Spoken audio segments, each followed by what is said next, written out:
Welcome back. So in this video, I'm going to be talking about what George Floyd and our founding fathers have in common.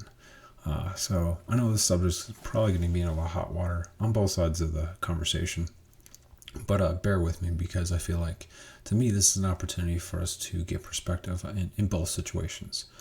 So I'm just going to briefly connect what I'm saying. So one of the things that I've seen, following the George Floyd murder, is people, I don't want to say trying to, maybe they are trying to diminish him and trying to belittle him and say that he wasn't a good man and this and that and so forth.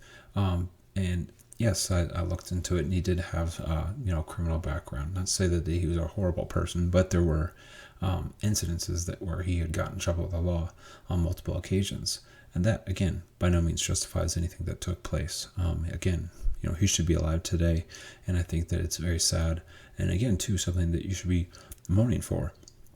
And again too, that was one of the things that you bring up. And again, I'm not saying that this is the same act, but again, it's just for me, I'm trying to get perspective on both these situations, because how would rebuttal that? Because again too, I know that Candace Owens had made a film talking about how she does not support him, and I don't think that she was again trying to walk on his grave. But in many aspects, again, I think this is an opportunity for people who are coming from that perspective of, hey, this guy wasn't a saint, he wasn't a hero and so forth, and we shouldn't look at him as a martyr. But again, too, I think that's the opportunity of not necessarily what his situation was or decisions he's made in the past, but just what we can learn from it. But again, too, you just think of his death and how it really just kind of awoken a lot of people to what was happening in that country. And so many times we look at sad news like that, and we shake our head and we think that should have never have happened, and then we go about our day.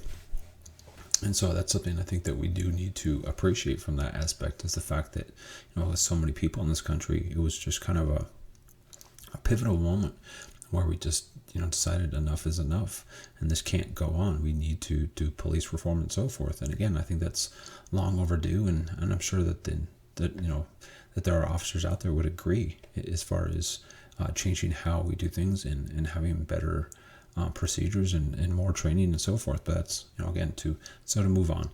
So in the other aspect, look at our founding fathers, and a number one thing that a lot of people who are ragging on them are doing are looking at their I don't want to say at their choices, but just looking at the fact that a lot of our founding fathers had slaves.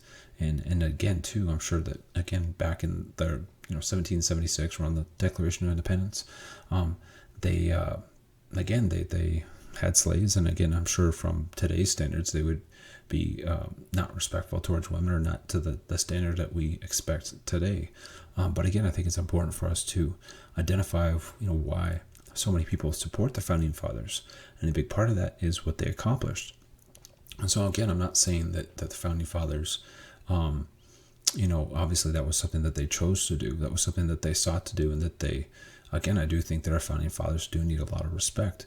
And again, too, it's not because of these positions. Obviously, with them being involved in slavery, that was horrendous. And that was one thing that, again, it's sad, because I just think that there was a lost opportunity, because and again, I need to do a little bit of fact checking just to make sure about this, but as I heard about, the actual initial Declaration of Independence actually involved the concept of freeing slaves, and obviously that it wasn't the final copy. And so again, it was almost kind of like, I'm sure that being that it was part of the initial Declaration of Independence, it was on the minds of some of the founding fathers, but obviously not to the point of making it to the final draft. But again, I think that it's important for us to look at the perspectives of our founding fathers and appreciate what they did, and again too, the positions that they were in, because that was the thing, was by signing their names to the Declaration of Independence, they were risking being charged with treason against the British throne if they lost the war. And so again, you look at the net worth in today's dollars of our founding fathers, and they were all millionaires.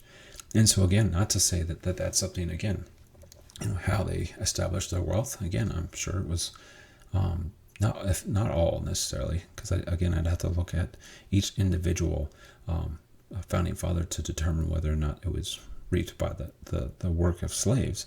But again, too, just the fact that you look at their position and you look at, I want to say George Washington was worth, in today's money, over $500 million. I think it was Thomas Jefferson was worth around $230 million. James Madison was worth around $120 million. Benjamin Franklin was worth about, I think it was 10 to 40 million. That number fluctuates. But again, so you look at all of our founding fathers and they're worth millions of dollars. And again, they risked their well-being. They risked their lives. They risked their wealth for the common person. And again, that was just that selflessness that I think led to the mindset of freeing slaves, of the civil rights movement and so forth. And so I think there's something to be appreciated in that. And there's something to be appreciated the fact that we can see the good that they did, and not completely condemn them for the evil that they committed.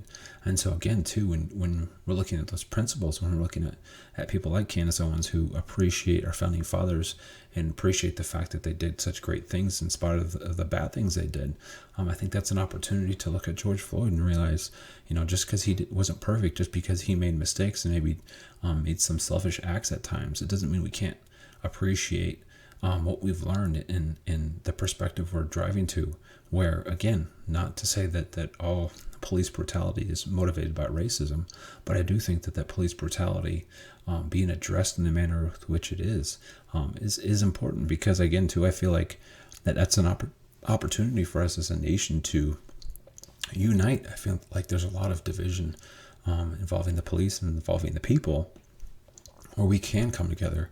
And I think a big part of it's going to be us reforming, us realizing what's creating these chain of events where police brutality is taking place. Because, I'll say sadly, all people are in this country are victim to police brutality. Not all people, as far as all races.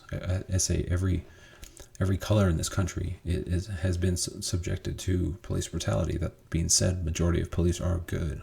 But it's simply something that, again, just looking at that video with George Floyd, that's a very compelling video, because I think that it was very bipartisan, and that the entire country was appalled with what took place. And so again, that's an opportunity for us to see each other's pain and to try to really work hard to help each other.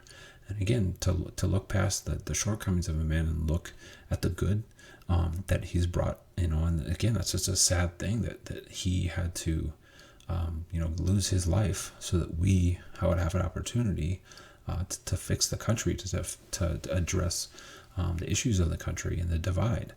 Because again, not to say that there haven't been other, very sad situations where innocent people have been killed. But again, too, I think that was kind of the pinnacle moment where it was just, either which way you looked at it, was just disgusting.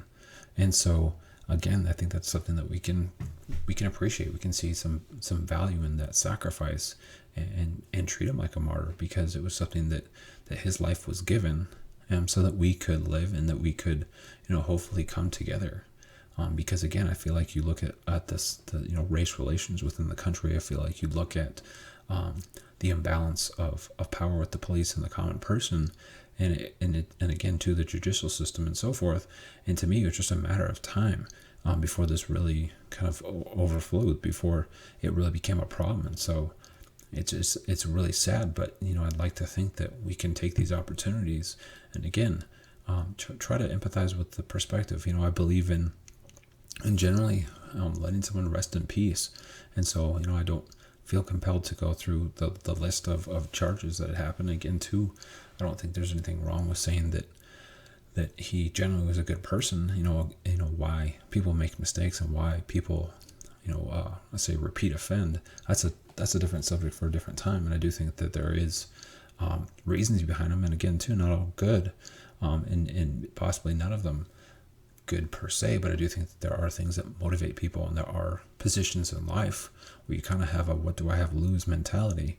And while that doesn't justify your actions, it does explain it, and it does give us an opportunity where we can diminish and reduce the amount of people that have that mindset by improving their surroundings, by improving the quality of life, or at the very least making it far more achievable. I feel like that's one of the things that again, and I'm sure I could make a completely different video on this subject, but the concept of the American dream, I wouldn't say it's a lie. I would say it's almost I don't say a mission of a lie, but I don't think it was anybody's intent for it to become what it is. But I really feel like we've complicated the American dream so much, and we've made it, depending on where you live and the circumstances, it's to a point where it's almost an impossibility. And I'm not saying that the people can't rise up and people can't, lift themselves up by their bootstraps, but it is possible. But again, I think it's important because I do think, based on where you live and based on, possibly your ethnicity and so forth, I think depending on where you're at in the country, your opportunities are limited. And again, that's a subject we can talk about later. But again, I think it's important to look at why people have admiration and what good we can look at and motivation we can have by looking at people like our founding fathers and George Floyd, and look past their shortcomings and really try to see, the good that they came from it. And like I said, I know it's not, obviously, some minor crimes and so forth aren't the same thing as enslaving people. On the same hand, someone sacrificing their well-being for the nation and making a committed decision to make that risk isn't the same thing as being a victim. But at the same hand, I do think it is important for us to be objective. And like I said, I think it's just an opportunity for us to learn the perspective of why people appreciate the founding fathers and why people look past George Floyd's shortcomings and appreciate and use him as an image to inspire. And again, because I really feel like that the reasoning behind both situations are kind of connected. Again, it's not the exact same, but I think it's something where, if we can look past people's shortcomings and look at the good that came from their actions, then again, too, we should be applying that to everyone. And the same hand, if we're going to identify that we're not all perfect, again, I don't think we should, judge people based on the perspective that we live life and realize that they make their decisions based on their own perspective. And while they're not always the right decisions, there are reasons. There are, I would say this is specifically with making poor decisions in this country. I think a lot of it does stem from mental health. And while this doesn't excuse you from your actions, I do think that it is an opportunity where we can get empathy and get sympathy for people. So that we can stop the chain of events that lead to these actions, that we can help people that are on the path of making poor decisions and save them before that they get in trouble and so forth. And it's just immensely sad what happened to George Floyd. And I don't think that I'm not saying that we should be saying he was a saint or anything, but at the same hand, let him rest in peace. Let him him being murdered is it's just beyond unfortunate. It's a tragedy, and for his family, that's another huge part I would discuss about people, diminishing him and bringing up his transgressions. It's just the fact of like, to a certain degree, as I'm talking about it, reminds me a lot of I'll say Steve McNair, the football player for the Tennessee Titans, where he was killed by his mistress, and so that's when his family found out that he had this girlfriend behind his wife's back. And so it was just kind of this, how do you deal with that? Because it's like you're finding out this information that's not positive, this negative information about a loved one, and they're gone. And so your heart's just torn because part of you wants to have anger and be like, why did you make these decisions? Why did you do this? But at the same hand, they're past. And for myself, that was really everything that I was left with when my twin brother was killed, was any type of frustrations that I ever have. My brother seemed inconsequential. It seemed to matter nothing. And again, so it's just one of those things where, even just, with my father and what he did, he's still my dad. It's, I still love him. And so it's just really where your heart gets torn in two directions. And again, for people outside of your circle, outside of your family, to be judging a loved one, my heart does go out to George Floyd's family, because they're probably in the toughest, I would say they are in the toughest emotional position with all this going on. They're seeing, people rioting the streets and causing violence in the name of their loved one. With the same hand too, they also see people who are maybe unintentionally walking on his grave, talking about, his mistakes in life. And it's just like, and so, yeah, my heart goes out to them, and I hope that they're able to heal and to find some comfort in this life. But as always, good luck and good night.